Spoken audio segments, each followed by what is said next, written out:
مدینے پاک میں حضور کریم صلی اللہ تعالی علیہ وسلم تشریف فرمائے، آپ نے ایک لشکر تیار فرمایا، ایک فوج تیار فرمائی، ایک قافلہ تیار فرمایا اور اس کو جنگ کے لیے روانہ کر دیا، جہاد کے لیے روانہ کر دیا۔ خدا کی قسم وہ کتنا مقدروں والا لشکر ہوگا جس کو روانہ کرنے والے خود کالی کملی والے ہیں۔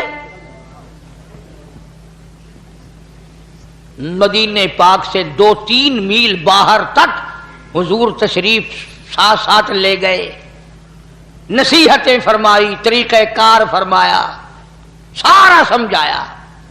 اب کرنا توجہ، حضور کریم صلی اللہ تعالی علیہ وسلم نے فرمایا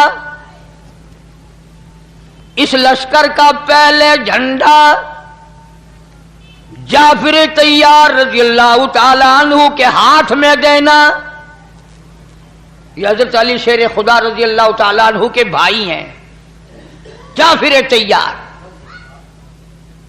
فرمایا پہلے جھنڈا جعفر طیار کو دینا اور پھر جھنڈا عبداللہ بن روا کو دینا اور پھر جھنڈا اسامہ بن زید رضی اللہ تعالیٰ عنہ کو دینا۔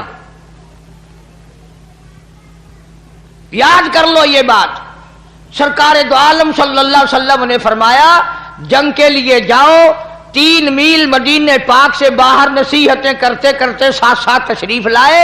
فرمایا پہلے جھنڈا دینا جعفر طیار کو، پھر جھنڈا دینا عبداللہ بن روا کو، پھر جھنڈا دینا اسامہ بن زید رضی اللہ تعالیٰ عنہم کو۔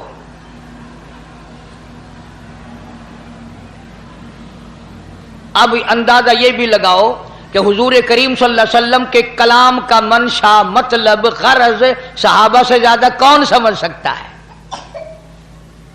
صحابہ سے زیادہ حضور کے مطلب کو کون جان سکتا تھا؟ وہ شاگرد ہیں براہ راست محمد عربی صلی اللہ علیہ وسلم کے۔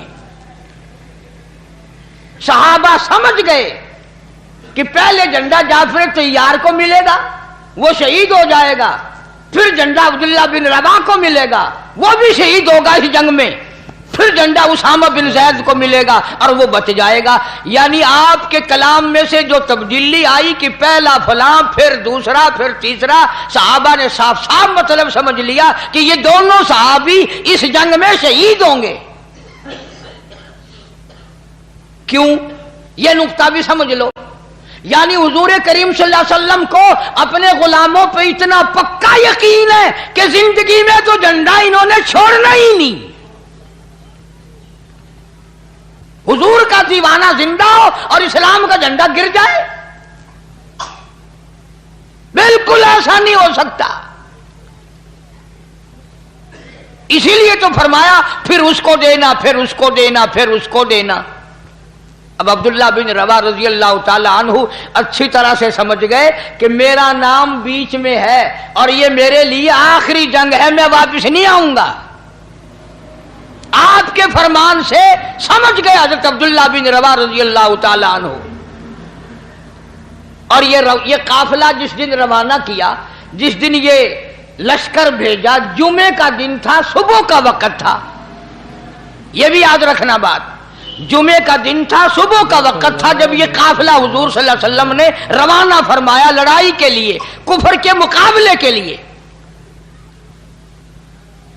اب حضرت عبداللہ بن روا رضی اللہ تعالی عنہ حضور سے تو رخصت ہو گئے، پھر دل میں ایک بات آئی کہ میرا یہ آخری جنگ ہے، آخری جہاد ہے، آخری لڑائی ہے، میں واپس تو آؤں گا نہیں، جمعے کا دن ہے، جمعے کا دن ہے، سواری میری بڑی تیز ہے، کیوں نہ میں اپنا آخری جمعہ حضور کے پیچھے پڑھ کے جاؤں، دیدار بھی کروں، جمعہ بھی پڑھوں، اور پھر میں اپنی سواری کو دوڑا کر قافلے کو آ کے مل جاؤں گا۔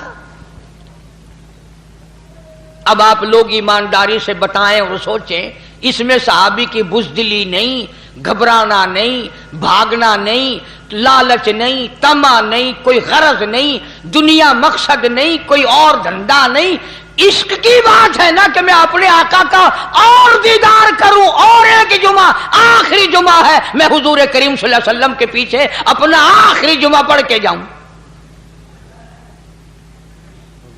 اگر کسی طریقے سے ہم میں سے کسی کو پتہ چل جائے کہ میری موت ہفتے کو آنی ہے تو پتہ ہے جمعہ کوشش کریں گے جمعہ مکے میں جا کے پڑھنے کی کہ آخری ہفتے کو تو انشاءاللہ روانہ ہو ہی جانا ہے، پھر جمعہ بھی کعبے میں ہونا چاہیے. ہر آدمی کوشش کرے گا. اور یہ تو صحابی ہے. چنانچہ عبداللہ بن رواحہ رضی اللہ تعالیٰ عنہ اس دل میں عشق کی چنگاری اٹھی، عشق کے سوز و گداز اٹھے، عشق نے مجبور کیا، محبت نے مجبور کر دیا، واپس مدینے میں آ گیا. اس لیے میں اپنا آخری جمعہ محمد کریم صلی اللہ علیہ وسلم کے پیچھے پڑھ کے جاؤں، ایک مرتبہ اپنے آقا کا محبوب کا اور دیدار کرتا جاؤں.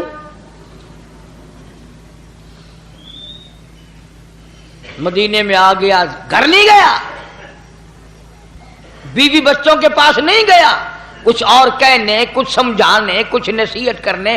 یقین، بلکہ یقین جب ہو گیا کہ بھی میں واپس نہیں آؤں گا، گھر جانا چاہیے تھا کہ بھی خیال کرنا، صبر کرنا، میری واپسی نہیں ہے.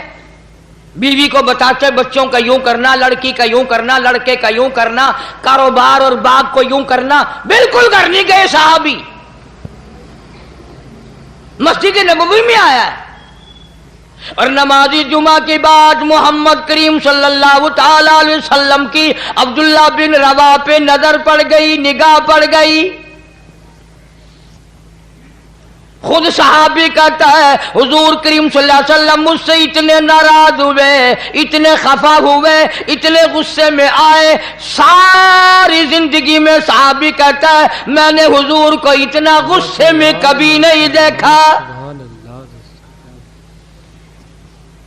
چہرہ انور سرخ ہو گیا اور غصے میں آ کر، جلال میں آ کر فرمایا عبداللہ میں نے تجھے صبح روانہ کر دیا تھا، تو جہاد فی سبیل اللہ کے لیے نکل چکا تھا، اللہ کی راہ میں تو نکل چکا تھا، تو لشکر کے ساتھ چلا گیا تھا، میں نے جھنڈے کے بارے میں بھی فرما دیا تھا، تو یہاں کیسے؟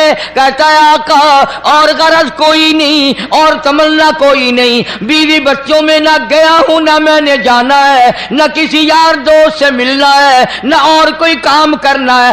آخری جمعہ میں آپ کے کلام سے سمجھ گیا تھا میرا آخری جنگ ہے، آخری جہاد ہے. میں آپ کے ارشاد سے سمجھ گیا، میں نے سوچا آخری جمعہ حضور کے ساتھ پڑھ کے جاؤں صلی اللہ علیہ وسلم اور دیدار کر لوں. میری سواری بڑی تیز ہے، میں اپنے ساتھیوں سے شام سے پہلے جا ملوں گا، شام سے پہلے میں اپنے ساتھیوں کو جا ملوں گا. حضور کریم صلی اللہ علیہ وسلم غصے میں تو تھے ہی. فرمایا کیا کہتے ہو؟ کہ جی میں اپنے ساتھیوں سے جا ملوں گا. فرمایا جب تیرے ساتھی جنت میں جائیں گے، توجہ کرنا، فرمایا جب تیرے ساتھی جنت میں جائیں گے، اتنا فرما کر خاموش ہو گئے، 5 سانس لیے. اس کے بعد فرمایا تو اپنے ساتھیوں سے 500 سال بعد میں جنت میں جا سکے گا. اندازہ لگاؤ، عشق میں آ کر کے واپس آ گیا، 3 میل مدینے میں ہو کیا گیا، جمعے کے لیے آ گیا، دیدار کے لیے آ گیا. مگر فرمایا مدنی کریم صلی اللہ تعالی علیہ وسلم نے حضور کے 5 سانسوں سے مراد وہی 500 سال ہے. اور لوگوں اندازہ لگاؤ، نبی کے حکم کے خلاف دل میں ارادہ نہیں، پروگرام نہیں، دنیا کا کوئی لالچ نہیں، دنیا کا کوئی طمع نہیں، کوئی ہرس نہیں. وہ تو 500 سال بعد میں جنت میں جائے گا جنہیں ساری عمر جھوٹ بولتے گزر گئی، جنہوں نے ساری عمر حرام کھانے میں بسر کر دی، جو ساری عمر کفر کرتے جاتے ہیں، شرک کرتے جاتے ہیں، نبی کے دین کو مٹائے چلے جاتے ہیں. اور لوگوں ان کے بارے میں تم بتاؤ وہ جنت میں کب جائیں گے؟